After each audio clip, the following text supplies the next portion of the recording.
संधी सर्वांना सर्वांसाठी आणि अनेकदा संधी आयुष्यातील प्रत्येक वळणावर आणि संधी शिक्षणाच्या प्रत्येक वाटेवर म्हणजेच विकास शिष्याचा, प्रगती समाजाची व प्रगती नवयुगाची।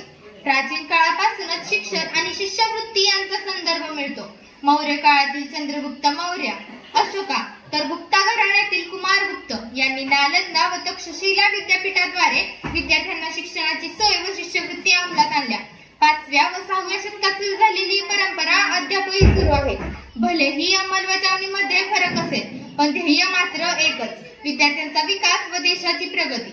नमस्कार, मी सोहा इलाही सय्यद, भारत चिल्ड्रन्स अकॅडमी व ज्युनियर कॉलेज वालचंदनगरची विद्यार्थिनी इयत्ता 7वी अ मध्ये शिकत आहे। मी आज सरकारी शिष्यवृत्ती योजना व त्यांची अंमलबजावणी या विषयावर माझे विचार मांडण्यास उभी आहे। शिक्षण हे प्रत्येक व्यक्तीच्या प्रगतीचा पाया आहे, मात्र अनेक विद्यार्थी आपल्या आर्थिक अडचणींमुळे या शिक्षणापासून वंचित राहतात। या गंभीर समस्येवर मात करण्यासाठी भारत सरकार आणि राज्य सरकारांनी अनेक शिष्यवृत्ती योजना सुरू केल्या आहेत। सरकारी शिष्यवृत्ती योजना आर्थिकदृष्ट्या दुर्बळ आणि गुणवान विद्यार्थ्याला आपले शिक्षण पूर्ण करण्यासाठी दिली जाणारी एक आर्थिक मदत आहे। महाराष्ट्र शासनाच्या शिक्षण विभाग, सामाजिक न्याय विभाग आणि जिल्हा परिषद यांसारख्या अनेक विभागांद्वारे या शिष्यवृत्त्या दिल्या जातात। या शिष्यवृत्तीचा उद्देश फक्त एवढाच आहे की त्या विद्यार्थ्यांना आर्थिक सहाय्यता देतात। सरकारी शिष्यवृत्ती योजना आणि त्यांच्या अंमलबजावणीसाठी केंद्र शासनाच्या या राष्ट्रीय पोर्टलचा वापर केला जातो। तर मित्रांनो, तुम्ही ही परीक्षा दिली आहे का? तुम्हाला याचे महत्त्व माहित आहे का? मी सांगते तुम्हाला।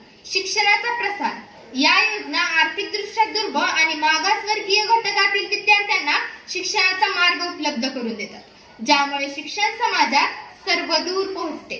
समान संधी समाजातील प्रत्येक विद्यार्थ्याला आपल्या आर्थिक परिस्थितींची पर्वा न करता आपली गुणवत्ता सिद्ध करण्याची समान संधी मिळते।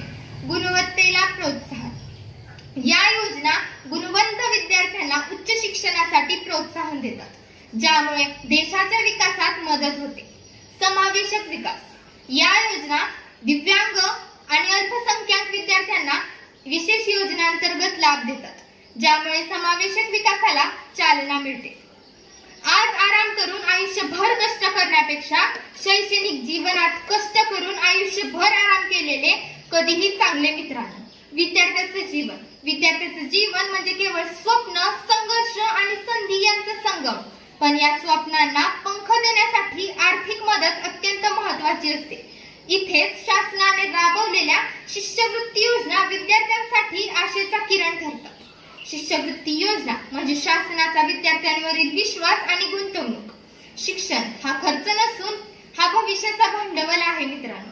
म्हणूनच आपण सर्वांनी मिळून ही योजना केवळ कागदपत्री न राहता प्रत्यक्षात विद्यार्थ्यांच्या जीवनात बदल घडवणारी ठरावी यासाठी प्रयत्न करायला हवेत। आज या योजनांमुळे लाखो विद्यार्थ्यांचे शैक्षणिक जीवन फुलत आहे। शासकीय शिष्यवृत्ती म्हणजे केवळ आर्थिक मदत नाही, तर ती विद्यार्थ्यांच्या स्वप्नांना दिशा दाखवणारी प्रेरणा आहे। ध्येयरूपी स्वप्नांना पंख असावेत, ध्येयरूपी स्वप्नांना पंख असावेत व मोकळ्या आकाशात उंच भरारी हवी ती, व मोकळ्या आकाशात उंच भरारी घेण्यासाठी मदत हवी ती। प्रेरणारूपी शिष्यवृत्तीची, प्रेरणारूपी शिष्यवृत्तीची। जय हिंद, जय भारत, धन्यवाद।